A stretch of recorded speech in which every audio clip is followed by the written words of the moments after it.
Milenio 3, en la cadena SER, con Iker Jiménez. El problema es lo que pone.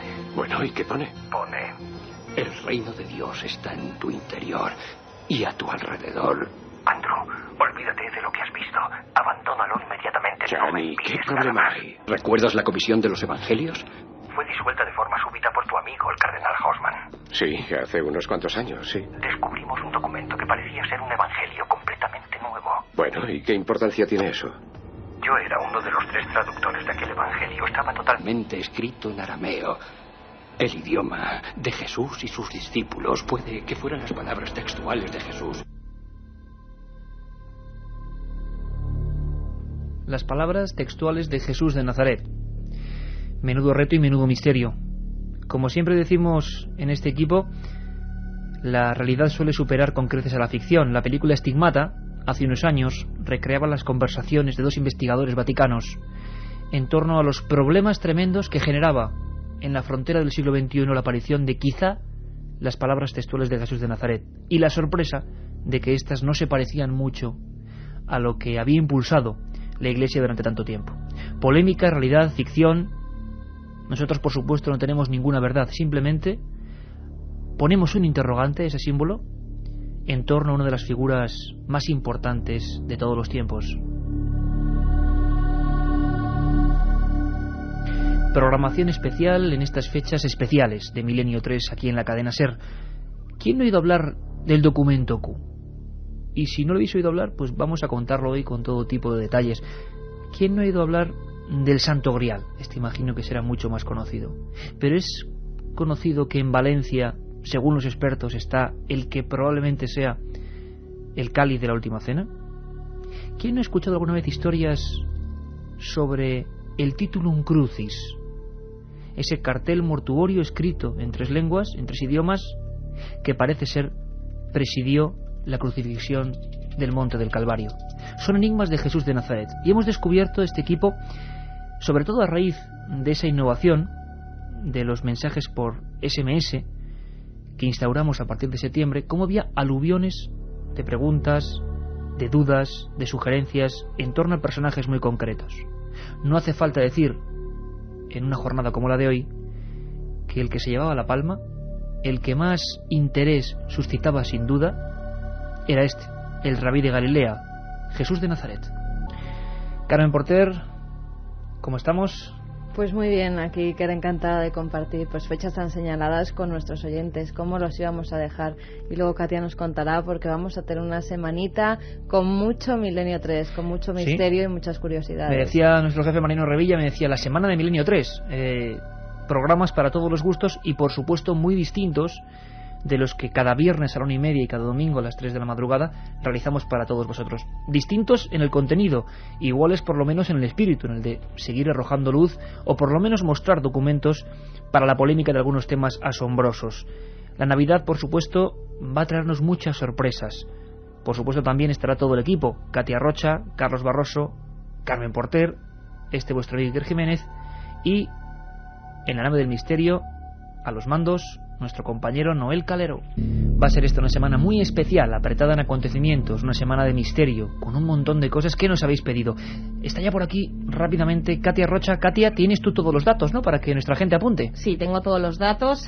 Viernes 26, pasado mañana, programación normal de 1:30 a 3 de la madrugada. ¿Normal? Paranormal. Bueno, paranormal, exactamente. Sábado 27, de 10 a 11 de la noche, Misterios Bíblicos. Será una continuación del programa de hoy. Domingo 28, Curiosidades de la Navidad. También de 10 a 11 de la noche hablaremos de las tradiciones atípicas de la fecha del nacimiento de Jesucristo, de la estrella de Belén y de los Reyes Magos. Y el miércoles 31, de 3 a 4 de la tarde y de 10 a 11 de la noche, haremos un resumen, un especial con los mejores momentos vividos en lo que llevamos de temporada de Milenio 3 desde septiembre. Así que unas jornadas que, como digo, van a ser pródigas en acontecimientos, pero yo creo que deberíamos, antes de meternos ya en el meollo de este personaje alucinante y apasionante, como sé que luego la gente va a estar preguntando constantemente, solamente las fechas de los especiales, Katia, solamente esos programas que se salen de lo normal. Ya sabéis que en esta programación habitual, viernes a la 1:30 de la madrugada, después de los compañeros del larguero, domingo a las 3. Pero además va a haber esas fechas. Bueno, lo repito porque hoy es Nochebuena. Viernes 26, programación normal de 1:30 a 3. Sábado 27, de 10 a 11 de la noche, misterios bíblicos. Domingo 28, curiosidades de la Navidad, de 10 a 11 de la noche. Y miércoles 31, de 3 a 4 de la tarde y de 10 a 11 de la noche, un resumen con lo mejor. Aún así, si quieren recordarlo en www.cadenaser.com o en www.ikerjimenez.com, tienen todos los datos de todos los especiales que vamos a hacer estas Navidades. El documento Q y los textos de Nag Hammadi. Ya hablamos en su momento, hace un año, como decíamos, de esa especie de textos que ponían en tela de juicio muchas de las cosas que damos por sabidas en torno a Jesús y lo que fue su vida. Los especialistas dicen, afirman, aseguran que realmente los evangelios canónicos, los oficiales, los que no se apartaron a raíz, sobre todo del siglo III, pues eran versiones directas y que luego fueron mitificándose otras. Al mismo tiempo, hay otros estudiosos de la Biblia y de los documentos sagrados que afirman también que fueron absolutamente certeros y que daban una imagen de Jesús completamente desconocida. Yo pocos temas conozco que causen tanto estupor siempre que lo hemos comentado como los evangelios apócrifos. Y dentro de los evangelios apócrifos, que hay muchísimos y haremos algún programa especial, vamos a irnos en un día como el de hoy a uno muy concreto. Se llamó el Quinto Evangelio, documento Q. Se pensó que eran las palabras directas y vivas de Jesús sin ser interpretadas por ningún cronista, por ningún evangelista. Era él mismo dirigiéndose con palabras crípticas muy extrañas. Carmen, todo ocurrió en el desierto de Nag Hammadi, creo que en 1945, ¿no? Efectivamente, Iker, en diciembre de 1945, 2 campesinos egipcios se encontraban buscando fertilizante para sus campos en un lugar del Alto Egipto conocido como Nag Hammadi. En un movimiento de su pala, uno de ellos golpeó un objeto. Se trataba de una tinaja de terracota, donde había unos libros encuadernados en piel de gacela. Fue un descubrimiento extraordinario, Iker, porque se trataba de escrituras cristianas en copto que resultarían muy relevantes para esclarecer los orígenes del cristianismo y de las enseñanzas de Jesús. Hubo sectas, grupos escindidos, personas que oraban en las cuevas, y en esas cuevas, en esos desiertos preñados de misterio, se encontraron hace muy poco tiempo. Si miramos la historia, eso es apenas la siguiente manzana en el pasado. Año 45. Unos campesinos y unos documentos. Escuchadme atentamente y he de decir que pedimos disculpas si alguien puede sentirse herido. Son los documentos que se han publicado en cientos de trabajos universitarios. Ahí están, para la polémica, para que los discutamos. Y yo comprendo que en un día como hoy puedan resultar incluso ofensivos para mucha gente. Pero es lo que ponía en esos datos, que para muchos especialistas son las únicas palabras dichas realmente por Jesús, sin filtraciones previas. Carlos Barroso nos comenta cómo empezaban esos rollos de Nag Hammadi. Quien encuentre el sentido de estas palabras no conocerá la muerte. Reconoce lo que tienes ante tu vista y se te manifestará lo que te está oculto, pues nada hay escondido que no llegue a ser manifiesto. Si ayunáis, os engendraréis pecados, y si hacéis oración, se os condenará, y si dais limosnas, haréis mal a vuestros espíritus. Quizá piensan los hombres que he venido a traer paz al mundo, y no saben que he venido a traer disensiones sobre la tierra, fuego, espada, guerra.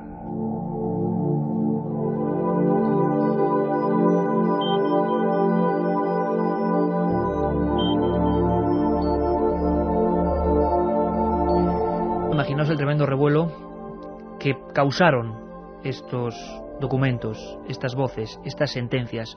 Los especialistas lo llamaron logiones. Hubo más de un centenar y cada uno de ellos que era traducido provocaba un intenso terremoto en amplias áreas del cristianismo y de otras religiones. Estaban escritos en copto y realmente nos demostraban que había otras enseñanzas de Jesús.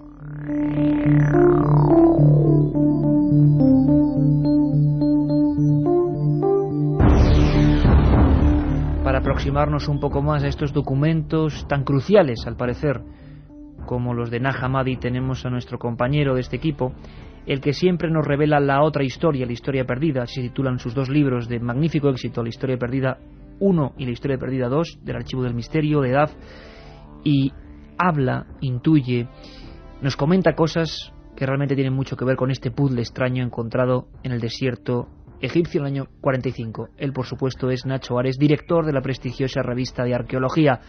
Nacho Ares, amigo, ¿cómo estás? ¿Qué tal? Muy bien, ¿cómo estáis? Nacho, documentos de Nag Hammadi, ¿nos revelan o nos muestran a otro Jesús de Nazaret al que no conocíamos? Pues sí, yo creo que una figura totalmente diferente y que se sale de lo que es el esquema básico que uno puede tener a través de los 4 evangelios del Nuevo Testamento, ¿no? De Mateo, Marcos, Lucas y Juan. Y sobre todo porque es en resumidas cuentas, lo que persigue la secta cristiana de los gnósticos, que es un grupo religioso, es quizás también totalmente diferente a lo que perseguían otras sectas similares en la época, y que por eso precisamente los gnósticos en su momento fueron perseguidos, ¿no? Que eran, el gnosticismo es, podríamos traducirlo como conocimiento, y ellos precisamente alcanzaban esa espiritualidad, ese máximo de la espiritualidad a través del conocimiento. Y como hemos podido escuchar en la entradilla, ahora leída por Carlos Barroso, en algunos de estos pasajes encontrados en 1945 en las lomas de Nag Hammadi, en el Egipto Medio, pues podemos encontrar citas y argumentos que nos hablan de una serie de personajes que seguían a un Jesús de Nazaret totalmente diferente, como decía antes, a ese Jesús tan piadoso, tan benévolo y mucho más pragmático que podemos encontrar en el Nuevo Testamento.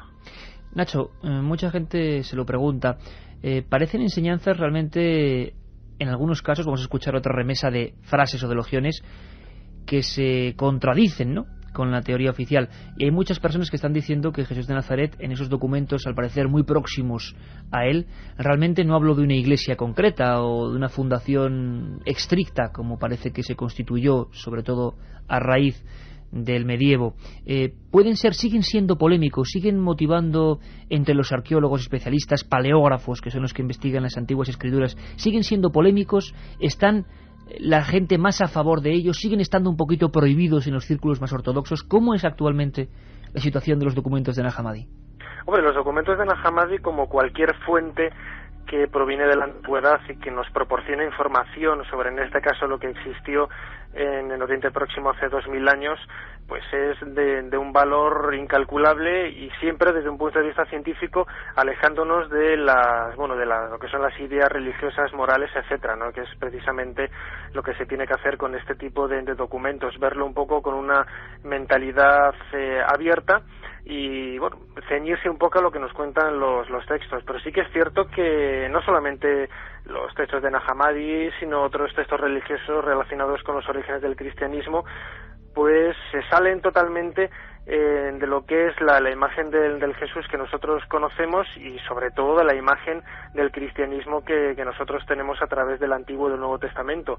Sobre todo porque hay que pensar que no es una religión nueva, que nace con la aparición del Mesías, de Jesús de Nazaret, sino que el cristianismo, y es algo que en la actualidad acepta y aprueba cualquier tipo de teólogo, ya sea creyente o no creyente, es una recopilación de creencias de la época adaptadas a unos nuevos propósitos, en este caso religiosos y políticos, que eran los que manifestaba Jesús de Nazaret, y que encauzaron sus caminos en lo que luego Santiago, que es para muchos el verdadero fundador de la Iglesia que hoy todos seguimos, pues consiguiera los grandes esquemas, los grandes pilares de la religión que hoy todos conocemos. Pues para agregar más leña al fuego, porque imagino que algunas de estas frases, y son muchísimas más, por supuesto, pueden causar, como decíamos, ciertas ampollas, ciertas heridas, vamos a escuchar otros de esos logiones. Como decimos, ni quitamos ni añadimos, simplemente ponemos el interrogante. Ahí están, absolutamente comprobados, y lo único es ver exactamente en qué fecha fueron escritos, qué verosimilitud pueden tener, pero están absolutamente autentificados. Nuevas frases de esos extraños evangelios, o esas frases de Jesús, de ese Evangelio de Nag Hammadi de Santiago. Lo escuchamos en la voz de Carlos Barros. Donde quiera que hubiese 3 dioses, dioses son. Donde quiera que haya 2 o 1, con él estoy yo. A quien tiene en su mano se le dará, y a quien nada tiene, aun aquello poco que tiene, se le quitará. Quien no odie a su padre y a su madre, no podrá ser discípulo mío. Y quien no odie a sus hermanos y hermanas, y no cargue con su cruz como yo, no será digno de mí. Voy a destruir esta casa, y nadie podrá reedificarla. Quien bebe de mi boca, vendrá a ser como yo, y yo mismo me convertiré en él, y lo que está oculto le será revelado. Información críptica, mensajes reales, a veces parece la imagen, como en otros apócrifos, de un Jesús que desde luego tiene poco que ver con la versión oficial. Desde luego que habrá que seguir ahondando, lo haremos por supuesto con Nacho Ares en programas especiales, pero sí la pregunta que seguro que la trasladamos de muchísima gente que ahora nos escucha en un día como hoy. Nacho, queda todavía mucho por descubrir en esos desiertos, ¿no? Porque hablamos de hechos ocurridos hace 50, 60 años y parece que las arenas de toda esa zona de Oriente Medio todavía guardan muchos secretos. ¿Alguno podría poner en tela de juicio ya definitivamente todo lo que conocemos de Jesús de Nazaret? O incluso confirmarlo, ¿no? Si le damos un poco la vuelta a la tortilla. Es cierto que, por ejemplo, los documentos árabes de los que hemos estado hablando de Nag Hammadi aportan una serie de ideas que incluso, quizás por el contexto geográfico en el que fueron encontrados, que es en la cultura egipcia, pues beben de fuentes propias de la época faraónica, ¿no? Y, por ejemplo, algunos detalles, como lo que vamos a escuchar del politeísmo, pues son detalles que provienen no solamente de la cultura egipcia, sino de otras religiones de la antigüedad de aquella región, de aquella zona geográfica, ¿no? Pero bien es cierto que los desiertos todavía albergan infinidad de lugares que están por excavar, que están todavía por investigar y que en muchos de ellos pudieron haber vivido comunidades, sectas, como los que conocemos ahora los gnósticos en Nag Hammadi, o quizás otras sectas similares a las del Qumran, etcétera, que pueden aportar información valiosísima para conocer un poco más, no en definitiva lo que sería la verdadera imagen de Jesús de Nazaret, sino un poco el contexto histórico y religioso en el que nació nuestra religión.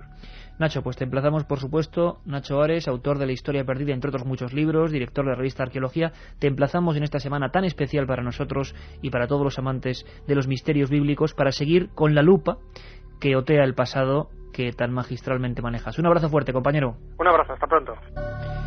Carmen, ¿y del Grial? ¿Cuánto nos han preguntado del Grial? Hay que decir que haremos programas especiales de cada una de estas cosas, pero hoy había que dar una pincelada, ¿no? Pues sí, porque las peticiones son muchas y muy variadas, pero sobre el Santo Grial pues nos llegaron muchas cuestiones, muchas dudas. Hay gente que nos preguntaba si era cierto que se encontraba en Valencia, que lo teníamos aquí en España, que habían oído que también por el resto del mundo hay otros santos griales. ¿Cuál era el verdadero? Pero el de la Catedral de Valencia pues es uno muy especial y al parecer, si ese fuera el Santo Grial, sería el auténtico. Si quieres te cuento un poco la historia de esta copa. ¿Te parece que antes escuchemos cómo revivía ese momento para que, bueno, todo el mundo sabe lo que es el Grial, ¿no? Aunque algunos piensan que el Grial era un linaje de Cristo. Bueno, de eso hablaremos también. La película que quizá más fama ha tenido de todas las que se han hecho de Jesús de Nazaret se llamaba Rey de Reyes.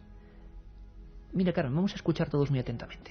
Bendito seas, Dios y Señor nuestro, Rey del universo, que creaste la vid y el vino.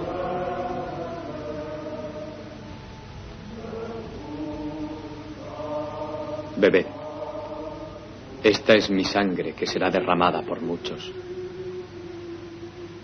para la remisión de todos los pecados. Esa copa, posiblemente pobre en aquel lugar, que ha motivado todo tipo de persecuciones, de investigaciones, de cruzadas. Una copa que para muchos ha revuelto los cimientos del mundo y que otros muchos aseguran que está en un lugar muy concreto. Objeto escondido, perseguido y codiciado como pocos, el Santo Grial ha excitado la imaginación y el fervor de monjes, reyes y guerreros de los últimos 20 siglos.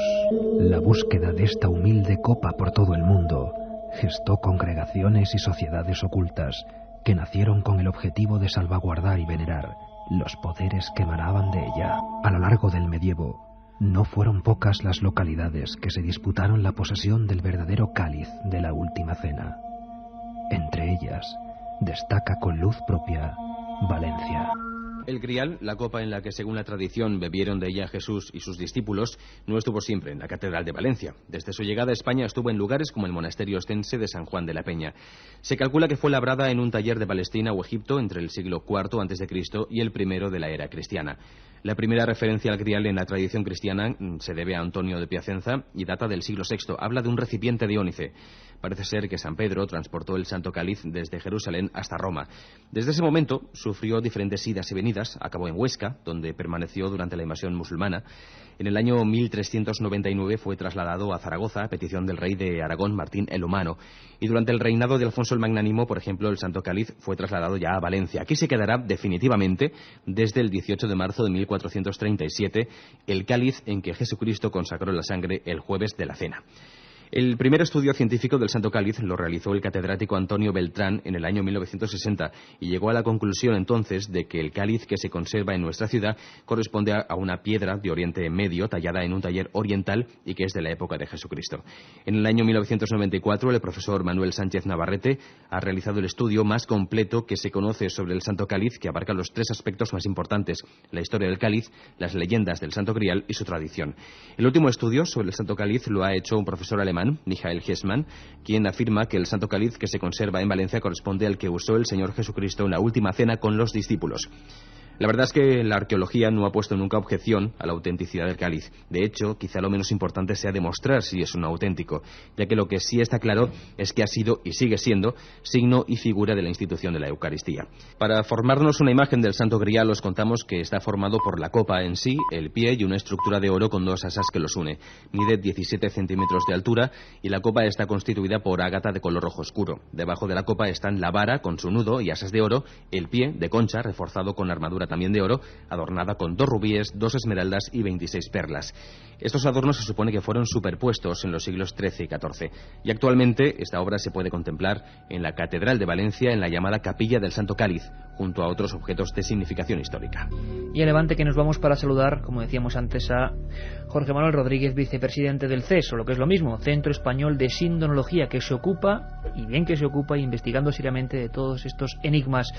Jorge Manuel, ¿cómo estás, compañero? Pues muy bien, estupendamente. Estaba escuchando. Escuchando, realmente el grial, que imagino, ya nos contarás, ha provocado, yo no sé, imagino que mucha sangre y mucha curiosidad al mismo tiempo, ¿no? ¿Puede estar en Valencia? Vamos a ver, yo estaba, como decía, estaba escuchando y me he dado cuenta de que no se pueden confundir las cosas. Vamos a ver, una cosa es, dijéramos, el objeto histórico, arqueológico, utilizado por Jesús en la última cena, que eso, pues, es un objeto concreto, es decir, tenía que ser una copa para el vino. Y otra cosa es lo que en torno a esa copa, a ese objeto, se puede haber desarrollado en los últimos siglos. Hoy día lo que piensan los estudiosos y los historiadores y arqueólogos es que efectivamente la copa que tenemos nosotros en Valencia, como se ha dicho muy bien, estuvo durante la época de la invasión musulmana en los Pirineos, en distintos lugares. Estuvo en unos lugares muy próximos precisamente a donde pasaba el Camino de Santiago.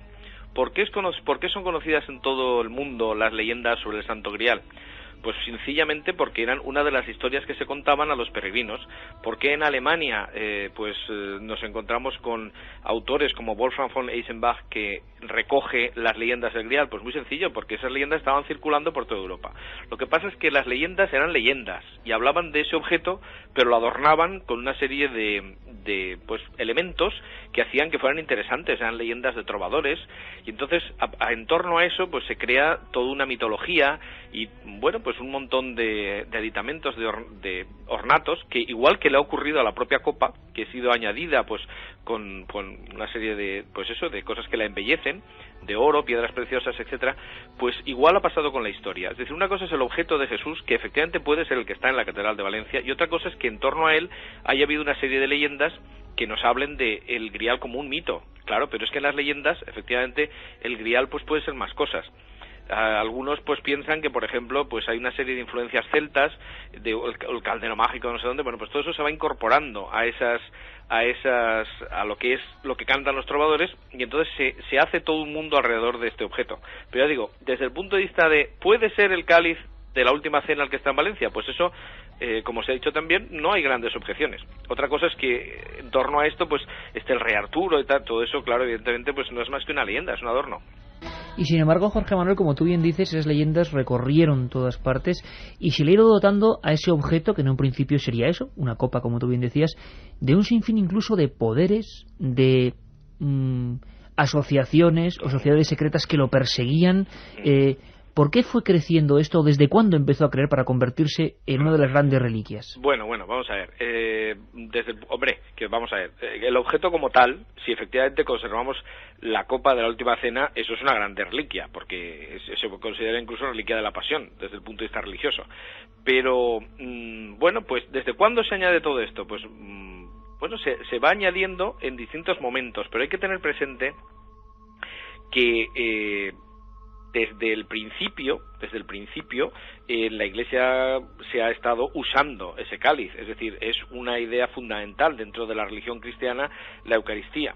Entonces, ¿esos poderes qué son? Bueno, pues no son más que una forma poética de contar algo que se quiere decir. Si uno se lee, pues cosa que se hace pocas veces, si uno se lee las leyendas medievales, concretamente hay dos versiones, una de Chrétien de Troyes, que es la versión francesa, que tiene muchos más elementos celtas, y luego la que he citado de Eisenbach, que es la versión alemana, resulta que lo que está diciendo, pues simplemente es una forma, ya digo, poética, o si se quiere un poco misteriosa y tal, pero decir algo que es simplemente una realidad desde el punto de vista religioso.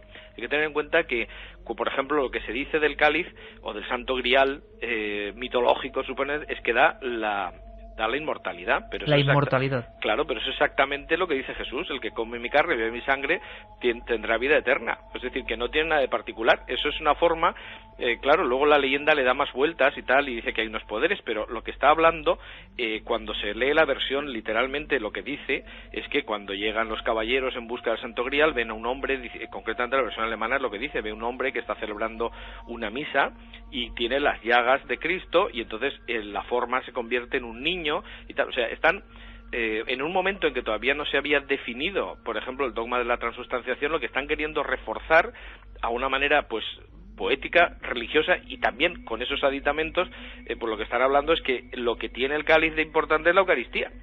Es decir, que se puede interpretar de muchas maneras, por supuesto, pero que indudablemente lo que hay en la base de todo es un concepto religioso, que era lo que estaba también impregnando toda la ideología de la Edad Media. Jorge, y una cosa importante, a nivel arqueológico, nos pregunta mucha gente, ¿existe competencia? Es decir, ¿hay otros lugares con otros griales? ¿Otros sitios donde también dicen es el nuestro, el auténtico? No, eso me alegra mucho decirlo. Es que pasa como siempre. Con las reliquias hay lo que dicen los historiadores y luego lo que piensa la gente. Por ejemplo, yo hace muy poco estuve en San Juan de la Peña haciendo el Camino del Santo Grial, que es un sitio súper interesante, la verdad.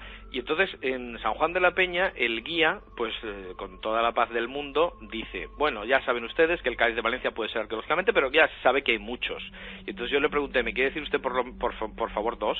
Dice, sí, en España hay muchos. Y entonces me dijo, por ejemplo, el Santo Grial gallego. Digo, hombre, el Santo Grial gallego es una cosa que no tiene nada que ver, es un milagro eucarístico del siglo XI que jamás en la vida se ha pretendido que sea el cáliz de la última cena. Lo que pasa es que grial es una palabra española, curiosamente, que dice el arcipreste de Hita, Cervantes y otros autores de la Edad Media, y que es el único idioma donde la palabra grial significa algo concreto, que es copa para el vino. Esa palabra ha pasado a los otros idiomas como santo grial, porque y eso es lo que piensan los críticos que hacen la crítica literaria de estas leyendas, ha pasado porque ha pasado con la leyenda de origen español. Incluso la versión alemana, la de Eisenbach, sobre el Parsifal, dice que está en los Pirineos, justo donde estaba en esa época. Entonces, cuando te dicen, hombre, hay otros sitios, bueno, pues el otro sitio que me dijo era Oviedo, y yo que me conozco muy bien el relicario de la Catedral de Oviedo, puedo decir que no es verdad. O sea, no ocurre, Jorge Manuel, como con las sábanas santas, que al menos copias o gente que intentó imitarla sí que tenemos en toda la geografía, ¿no? Claro, nosotros tenemos 90 catalogadas. Pero todas, absolutamente todas, dicen copiada del original que está en Turín, copiada del original que está en Chambéry, copiada, es decir, eso, en contra de lo que la gente piense, la Iglesia siempre ha tenido mucho cuidado en distinguir el original de las copias. En el caso del Santo Cáliz, lo que hay es atribuciones populares, pero cuando uno se va al archivo, que es lo que tiene que hacer, cuando uno se va al archivo del sitio correspondiente, le dicen, no, esto es un regalo de Carlomagno. Pues muy bien, ya se sabe que no es el cáliz de la Última Cena. Se decía, no, hay un cáliz que puede ser el de Antioquía, que está en el Museo Británico. Bueno, el cáliz de Antioquía es de plata y tiene la cara de Jesús y de los 12 apóstoles alrededor. O sea, eso es absurdo. Entonces, es una bobada pensar que Jesús utilizará una copa con su cara y con los de alrededor. O sea, sí, desde luego sería. Quiero decir que, pero claro, la gente que fino. dice esto no ha visto nunca de lo que está hablando. Entonces, hay que tener un poco de cuidado. Por ejemplo, una cosa muy interesante que sí está en el Museo Británico son copas de factura exactamente igual, son vasos murrinos que están datados en el año 50 después de Cristo, que son idénticos al que tenemos nosotros en Valencia, y sobre los que evidentemente nunca se ha dicho que sean el cáliz de la Última Cena, como sí se ha dicho siempre de este.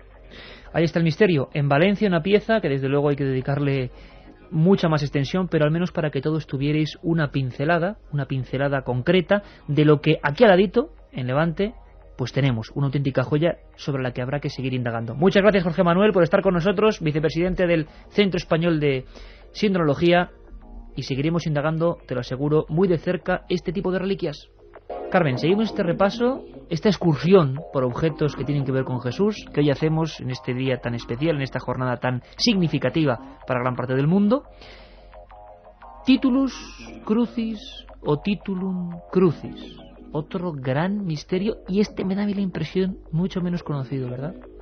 Pues yo creo que sí, aunque en un principio a todos nos suele esa inscripción INRI, porque a todos nos sonará de verla en cementerios, de verla en crucifijos, muy pocos, y yo era la primera que desconocía de qué se trataba, qué era ese INRI y por qué se ponía debajo de las sepulturas o en las sepulturas. Y resulta curioso, Iker, porque si quieres damos lo que significa primero ese INRI, Iesus Nazarenus Rex Iudaeorum. Sí, Jesús el Nazareno, rey de los judíos, ¿no? Efectivamente, Iker. Pero pues, lo que muy poca gente sabe es que está escrito en los diferentes idiomas. La gente, claro, simplificaba el INRI, ¿no?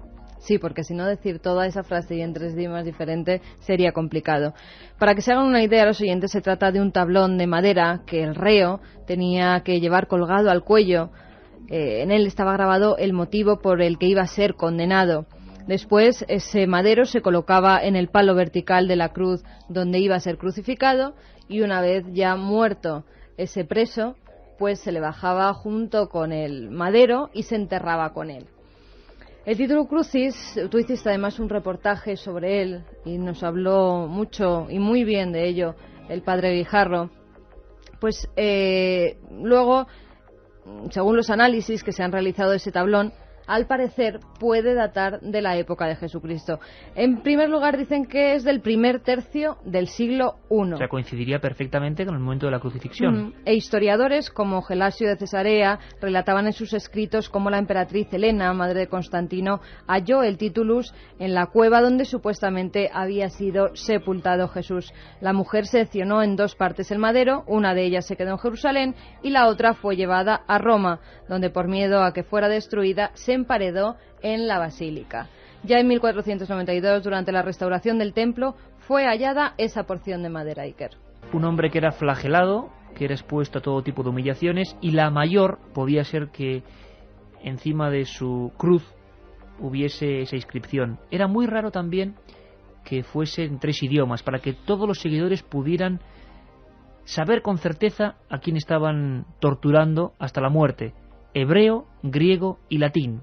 Esa frase, el INRI, el de Jesús, el Nazareno, rey de los judíos, en los 3 idiomas. Y una investigación apasionante sobre ese tablón que se cerró en su día, en el año 331, ese tablón que se conserva en la Basílica de Roma, en la Santa Croce en Jerusalén. Una de las reliquias menos conocidas, más sombrías, y que sin embargo pudo ser testigo de ese momento histórico en el año 33 de nuestra era. El Titulum Crucis, el cartel funerario que presidió la crucifixión, es un completo desconocido a nivel popular, algo que sorprende ante el fervor y fama que alcanzan otras reliquias de la cristiandad. Sin embargo, las últimas pruebas científicas sobre este milenario tablón llevadas a cabo con máxima discreción por parte de la Iglesia y los investigadores, revelan hechos sorprendentes y completamente desconocidos para el hombre de la calle. Quizá nos encontramos ante un testigo de excepción de las últimas horas de Jesús de Nazaret en el Monte del Calvario. Tengo una foto aquí en el estudio 1 de la cadena SER, siempre en penumbra, pero hoy con una sensación muy curiosa, porque esto no es terrorífico, ni mucho menos. Sí es curioso, es arqueología, pero también es fe para mucha gente. Es un tablón muy roído, lógico. Fue encontrado allá entre los siglos 3 y 4 de nuestra era, según cuenta la tradición, por Helena, en un lugar donde se dejaban las cruces, las sogas, los objetos macabros de los ajustizamientos mortuorios. Es una madera que aún conserva una zona ligeramente policromada, donde alguien grabó y luego puso una sustancia más oscura, donde se encontraban esos 3 acepciones, 3 idiomas con el INRI. En 1492, en esta basílica italiana, como ocurría con el Grial de Valencia, se adornó de otras cosas. Se puso oropel, se puso detalles que desde luego no estaban en el original. La noticia saltaba cuando Michael Hesemann, uno de los grandes investigadores siempre interesado por la arqueología bíblica, aseguraba que los últimos datos paleográficos, el estudio sobre todo de algunas letras muy concretas en la frase griega, esas 3 frases, pues en la frase griega, parece ser que el tipo de símbolo en la letra alfa solo se hacía así en ese primer tercio del siglo I. La investigación, por supuesto, ha sido muy polémica y hay gran parte de expertos que aseguran que solamente ese tablón, porque hay reproducciones por todo el mundo, el que se guarda en la Basílica de Roma, podría ser el verdadero, el que estuvo en la cruz, porque bien es cierto, mucha gente nos lo pregunta y nos lo ha preguntado al 7640 con la palabra milenio durante muchas semanas, si es verdad que con las astillas de la cruz se podían hacer 10.000 cruces, y es cierto, hay todo tipo de reliquias, e incluso un día, a ver si podemos viajar, en Sangüesa, Navarra, hay un museo de reliquias españolas, intentando recopilarlas, pero Titulum Crucis solo hay uno. Esto, por ejemplo, me lo decía el padre José Francisco Guijarro, que era miembro de una de las comisiones que investigaban este tipo de hechos, ¿no, Carmen?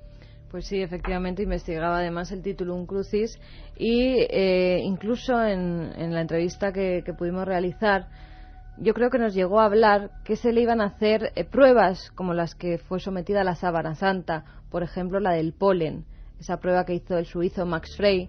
Y pues cuando nos concedía esa entrevista, yo creo que durante todo este tiempo se han tenido que estar ya realizando pruebas sobre este tablón, incluso también muestras de la madera. Se quería retomar alguna muestra, aunque ya fueron datadas. El método del carbono 14, por ejemplo, decía que no lo iban a utilizar porque no era muy fiable en este tipo pues de reliquias, como pasó con la sábana santa. Habría que preguntarse, ¿muy fiable para la fe o muy fiable para la arqueología? Claro, ahí está la polémica. Está la ciencia y la fe. Unos temas que efectivamente conjuntan estas dos áreas.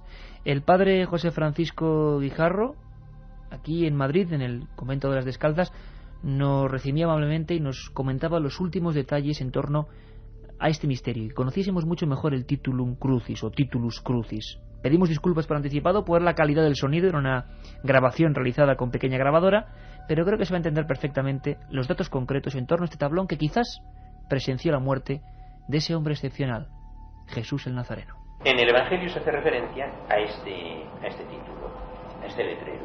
En los 4 Evangelios se habla, y el que habla con más detalle es el Evangelio de San Juan, porque San Juan fue testigo presencial de la crucifixión. Él dice que le estaba al pie de la cruz. San Mateo no, y San Marcos y San Lucas eran discípulos que se incorporan a la Iglesia después de la resurrección.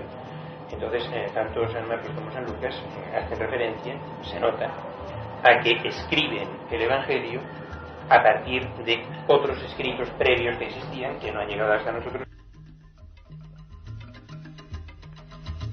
Pero había más datos, es decir, no solo los evangelios hablan de Titulum Crucis, no solo hay documentos concretos en materiales de los que no se puede dudar, sino que además, a partir del siglo III, siglo IV, hay toda una perfecta disposición archivística, crónicas antiguas que nos hablan del hallazgo y el aserramiento, que nos parece algo absolutamente inconcebible, del que podía ser cartel mortuorio de Jesús de Nazaret. Una parte se mandó a Jerusalén y la otra a Roma. Así se hacían las cosas. Ese material que estuvo ahí, en la cruz del Calvario, en ese momento absolutamente mágico. Ahondaba en ello el padre José Francisco Guijarro. Entonces, claro, travesaños esos son los que aparecen ahí, aparecen varios, en tiempos de Elena. Entonces, Elena, el travesaño que identifica, según esta leyenda, como de la curación del enfermo y como de la cruz de Cristo, lo manda a cerrar para dejar la mitad en Jerusalén, en la basílica que se iba a construir, y la otra mitad llevársela a Roma. Y con el título de la cruz hace lo mismo, lo manda a cerrar para dejar la mitad en Jerusalén y la otra mitad llevársela a Roma. Otro elemento importante y creo que esencial en lo que es la sustancia de estas reliquias. Decían, Carmen, que el título curaba y que una de las cruces, la que tenía este trozo de madera con estas 3 inscripciones, curó a una serie de enfermos. Es algo típico y tópico de las reliquias que se consideran verdaderas, ¿no? Sí, es algo muy, muy normal, y las tradiciones cuentan que todas estas reliquias pues tienen en cierto modo algún poder de curación o poder milagroso. El Titulum Crucis no iba a ser menos, y también desde el siglo IV se hablaba pues de que quien tuviera contacto, su piel tuviera contacto con este madero, sanaría de las enfermedades que tuviera. Pues hoy hemos conocido también un poco más este curioso trozo, curioso elemento, que no suele ser muy citado, sí el grial, sí la sábana santa, sí los trozos de la Vera Cruz, pero el Titulum Crucis no. Así que hoy era la hora de sacarlo un poco en sociedad, como decimos en Milenio 3, arrojar luz sobre su superficie. Documento Q o frases que supuestamente dijo Jesús y sobre las que la arqueología investiga, encontradas en el desierto. El grial, que estuvo presente en la última cena y que parece que se oculta en Valencia. El Titulum o Titulus Crucis, que pudo estar en esa especie de patíbulo en el monte del Calvario. Si quedaba algo por agregarse a este póker de reliquias, nos llega hace un tiempo, más o menos hace año y 3 meses, una noticia sobrecogedora sobre la que hay novedades. Una noticia que en aquel momento en Milenio 3 cubríamos y que nos contaba de esta manera, casi sorprendido, Julio de la Guardia en algún punto de la frontera de Gaza. Nos lo contaba así. Hace más o menos 2 semanas, un arqueólogo francés se encontró de casualidad en esa tienda que decíais de un coleccionista israelí un osario en el cual encontró una inscripción que, como tú decías, describe a Santiago Jacobo como el hijo de José y a su vez el hermano de Jesús, lo cual pues de alguna forma legitima lo que dicen los evangelios apócrifos en detrimento de los canónicos. Otro escándalo, un auténtico escándalo en toda regla. Daba igual que estuviéramos en pleno año 2002 en aquel momento, porque otra inscripción en esa pequeña urna, hablando de hermanos de Jesús, volvía a saltar todas las alarmas. Siempre parece que hay un momento en el que algo que tiene relación a este hombre, y más una especie de sacrilegio como podía ser hablar de un hermano de carne y hueso en aquella época, provocó un sinfín de noticias. Parece que ha habido novedades y nos la cuenta desde esa zona Patricia Salas. Apenas mide unos 50 centímetros de largo, pero ha causado un auténtico terremoto religioso y cultural. Esta urna, un osario de la época contemporánea de Jesús, es desde hace un año objeto de estudio por expertos de todo el mundo. El motivo, una inscripción reveladora: Santiago, hijo de José, hermano de Jesús. De ser auténtica, sería el objeto más antiguo donde se menciona la existencia histórica de Jesús. Para la Autoridad de Antigüedades israelí, la inscripción es falsa, y así lo hizo saber el pasado 19 de junio. Tras someter la urna a estudios de carbono 14, determinó la autenticidad de la caja mortuoria, pero identificó la ausencia de una especie de barniz que se genera con el paso de los años y que debería estar también en la zona del texto. Sin embargo, científicos de todo el mundo, reunidos hace unas semanas en Estados Unidos, consideran prematura la afirmación de Israel. Creen que se debe estudiar más minuciosamente la caja antes de hablar de su autenticidad. Hay demasiadas cosas en juego: religión, política y dinero. Para el coleccionista propietario del osario, este objeto puede significar el negocio de su vida. Ya tasado en $2 millones la urna. Quizá nos da la sensación, y más en estos momentos, en esta fecha del calendario, de que cuanto más ahondamos en los objetos que tuvieron quizá que ver con ese personaje, pues más se aleja su auténtica dimensión, porque siempre hay versiones, siempre hay dimes y diretes, y al final lo que nos llega a nosotros, por ejemplo, como periodistas, es que todo lo que hubiera tocado Jesús de Nazaret, todo lo que sea referirse a él, provoca en todo el mundo una atención muy especial. Qué curioso, Carmen, que sale la noticia de esa urna, una urna que fijaos lo que implica, José, hermano de Jesús. Bueno, toda otra historia que avalan los evangelios apócrifos. Esos evangelios apócrifos que, lo repito de nuevo, haremos un programa, pero que fueron apartados en el siglo III, mediante la ley de un concilio se obliga a respetar lo que sí se considera inspiración divina y sagrada y lo que no, y quedan libros que eran 10 veces más extensos que lo que se consideró la crónica de los evangelios. Algunos incluso más cercanos a la vida de Jesús que las propias crónicas. ¿Por qué se hizo esta separación? ¿Qué contenían esos libros? ¿Por qué algunos hallazgos arqueológicos parece que hacen referencia a esos documentos secretos? ¿Acaso había algo que ocultar? ¿Acaso había algo que temer? ¿Acaso la historia primigenia de ese siglo I no es como nos contaron después? De todas formas, Carmen, y tú lo conoces bien porque eres autora de ese libro sobre la sábana santa, fotografía de Cristo, ¿no es muy curioso que salga una urna, la noticia se desmienta rápidamente y ahora, un año y pico después, con mucha menos atención, sepamos por los investigadores que todavía queda mucha tela que cortar? ¿Por qué enseguida la negación de estos fenómenos, cuando tienen que ver con Jesús o con la ciencia o la arqueología, sufren un rápido descrédito y se comentan en todo el mundo? Es que me recuerda a la famosa historia del carbono 14 y la sábana santa. Muy poca gente sabe, Carmen, porque hicimos el programa hace mucho tiempo, que quienes hicieron el informe del carbono 14 que decían que la sábana santa era fraudulenta o medieval, luego se retractaron aunque sea un poco, y eso no se comentó. ¿Pasará aquí lo mismo?